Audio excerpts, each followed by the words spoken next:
Gracias, presidente. Buenos días, presidente, señorías. Nuestra posición, desde luego, es globalmente favorable a ese proyecto de presupuestos para el año próximo y en coherencia con esa posición, y anuncio desde este primer momento nuestro voto contrario a todas las enmiendas a la totalidad que se han presentado. Y voy a explicar cuáles son o han sido los fundamentos políticos de mi grupo para adoptar esa posición. Como sus señorías conocen, al inicio de esta legislatura, Izquierda Unida suscribió un acuerdo de investidura con la FSA, y en ese acuerdo se recogían un conjunto de prioridades de actuación que habrán de desarrollarse a lo largo de la legislatura y que necesariamente tienen que concretarse en los presupuestos de cada ejercicio. Y con esa premisa se negociaron y aprobaron los presupuestos de este año 2020, en los que las aportaciones de nuestra fuerza política superaron con mucho la influencia que se podía derivar de nuestra representación. Siendo eso así, además este año estamos viviendo una situación que nos obligaba a todas las fuerzas políticas a hacer el mayor esfuerzo para alcanzar los acuerdos que permitan afrontar juntos este reto inmenso que tenemos por delante, orillando las legítimas diferencias que pudiéramos tener. Porque, señorías, una situación de emergencia requiere un presupuesto de emergencia y la ocasión merecía que hiciéramos política con mayúsculas. No para enfrentarnos por lo pequeño, sino para unirnos para conseguir lo grande.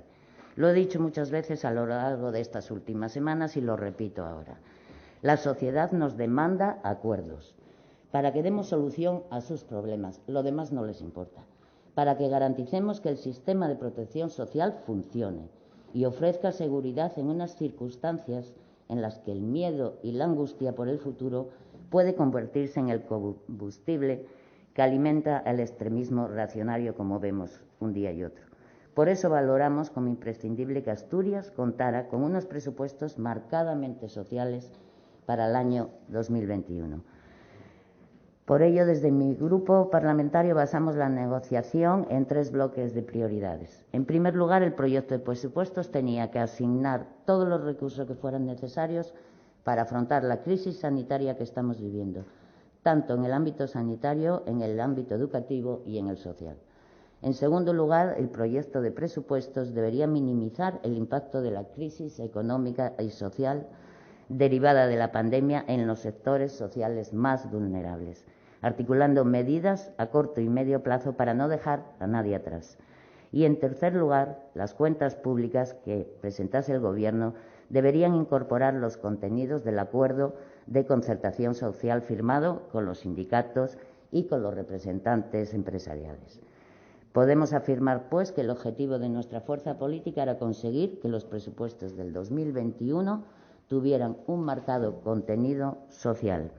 Y, sinceramente, señorías, tras varias semanas de negociaciones mantenidas, tanto bilateralmente con la FSA y con el Gobierno, y también con otras fuerzas parlamentarias progresistas, para articular la parte social de los presupuestos, creo que lo hemos conseguido. A mi juicio y a juicio de mi organización, se ha logrado que esos grandes objetivos a los que me he referido estén recogidos en el texto del proyecto de presupuestos del Principado de Asturias para el 2021. De hecho, señorías, el del próximo año es el presupuesto más alto de la serie histórica en nuestra comunidad autónoma, con 5.237 millones de euros en un marco, sin embargo, de una importante caída de ingresos. Efectivamente, la previsión es que se produzca una caída de más de 230 millones en los ingresos tributarios del Principado a consecuencia del coronavirus.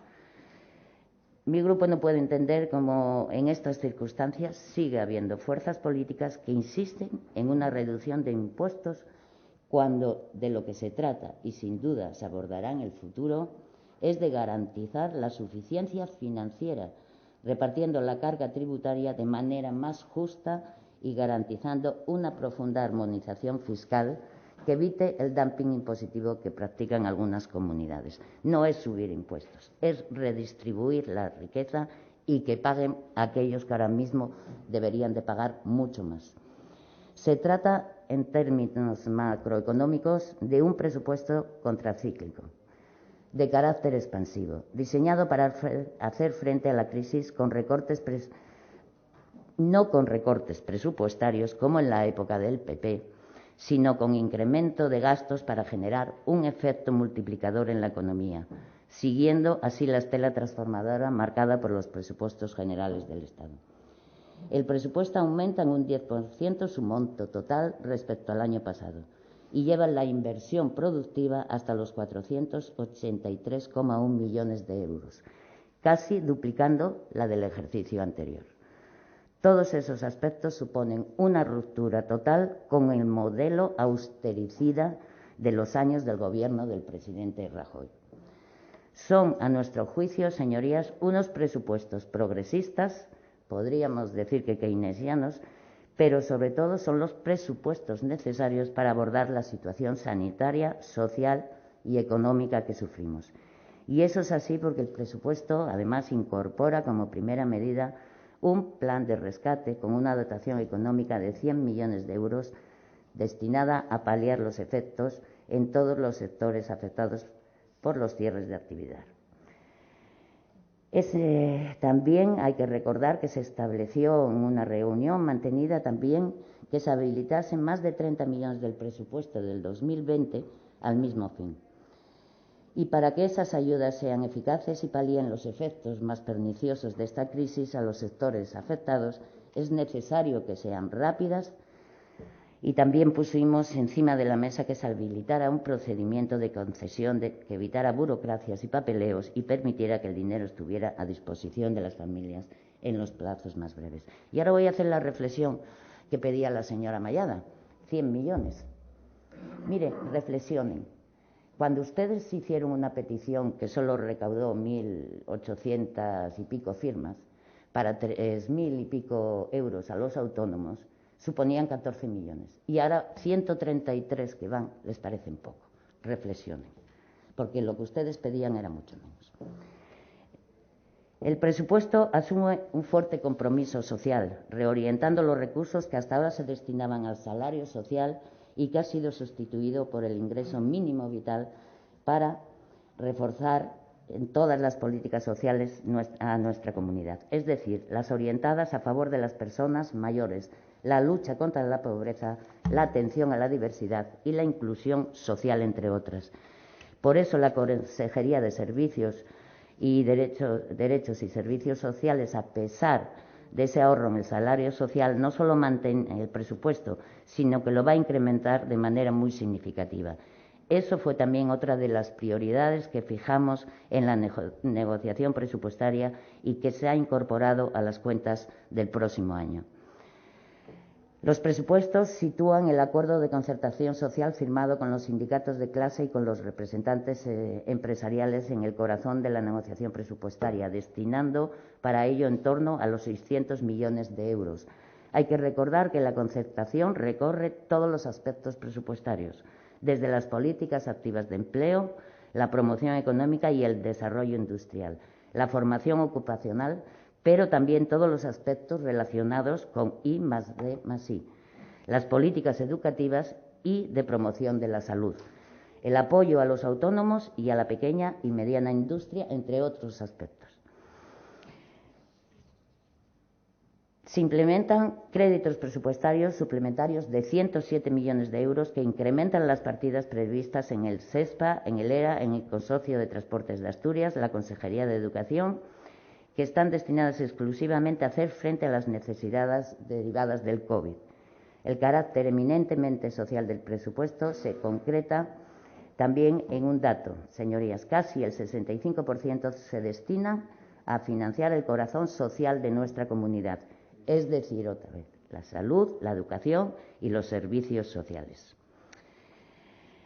Todos estos elementos hacen que el proyecto de presupuesto sea tributario de muchas de las ideas y propuestas que nuestro grupo parlamentario planteó en la negociación, por lo que contará indudablemente con nuestro apoyo. Y por eso vamos a votar en contra de esas enmiendas a la totalidad presentadas por la derecha y la extrema derecha. Y quiero decir una cosa, señorías, no nos preocupa si nos ocupa la enmienda a la totalidad presentada por la extrema derecha. Es más, cualquier otro comportamiento proveniente del ultrapopulismo que solo pretende aprovecharse del miedo y de la angustia que estamos sufriendo para sembrar en la sociedad ese odio, ese extremismo, esa exclusión de unos ciudadanos y ciudadanas con otros, pero sinceramente no nos sorprende. Lo que sí sinceramente no me esperaba era otro comportamiento del Partido Popular, más seriedad, más responsabilidad con Asturias. Ahí ustedes han perdido este año la comba. Creo que además el proyecto de presupuestos que hoy se debate es coherente con ese modelo social que prevé la Constitución y que lamentablemente suele ser ocultado las más de las veces por quienes, además, un día sí y otro también, están invocándola en vano. Y ese modelo social se sostiene en tres pilares esenciales: la universalidad y calidad de sus redes sanitarias y educativas, la defensa de la calidad y estabilidad del empleo y los derechos laborales, tanto en el sector público como en el privado, y la solidaridad como eje de acción político-institucional que se concreta en la inclusión y la equidad social como prioridad política. Sin embargo, no quisiera terminar sin formular una reflexión. El sostenimiento de estas políticas públicas basadas en los principios y valores del modelo del Estado social será inviable si Asturias no consigue articular de una vez un modelo productivo que garantice la sostenibilidad económica y el empleo de calidad. Por eso es imprescindible mantener y reforzar nuestra gran industria, que es también la gran industria de España, no lo olvidemos. Y para ello hay una condición necesaria: garantizar que sus costes energéticos no sean superiores a los de los países de nuestro entorno. Saben a qué me refiero cuando digo que ese es un objetivo estratégico para Asturias, y que también saben que en el recientemente aprobado Estatuto para las electrointensivas no va en la dirección que Asturias necesita ni quería, sino en la dirección contraria. Y solamente quería aprovechar esta tribuna para pedirle al Gobierno también un compromiso real, efectivo y contundente con la gran industria radicada en Asturias, con su sostenibilidad y con su futuro. Creo que esa alianza por la industria, ese acuerdo de todos los agentes sociales y las fuerzas políticas debería de ser unánime, no se debería de poner en duda, y tendríamos que ir todos y todas a una, porque es nuestro futuro, pero también es el futuro no solamente de Asturias, sino de nuestro país, el cual no ha definido todavía un modelo productivo con futuro, o por lo menos que veamos claramente. Y no vemos tampoco que exista una política industrial a nivel estatal. Y ahí la crítica también va para nosotros. Lógicamente somos gobierno, pero las cosas hay que decirlas. Izquierda Unida se va a mantener firme en ese empeño porque, como les decía, sin una industria potente y competitiva que siga siendo el motor de nuestro sistema productivo, no vamos a ser capaces de sostener en el futuro el modelo social al que responde el presupuesto que hoy se debate aquí. Y para acordarnos también, ustedes del PP que dicen todo mal, ahora mientras estaban hablando la pandemia que tan mal llevamos, estaban dando las últimas cifras. Mire, la incidencia: Canarias 133,19, Asturias 148, Cantabria 166, Madrid 329. Tan mal lo hacemos, ¿no? Porque aquí cualquiera que les oiga hablar de Asturias, esto son desde luego la mejor propaganda a la contra de esta región. Sinceramente, un recuerdo a todas las víctimas y a todas las personas que están pasando por esta enfermedad, y el mejor apoyo es el apoyo a estos presupuestos para ellos. Felices fiestas.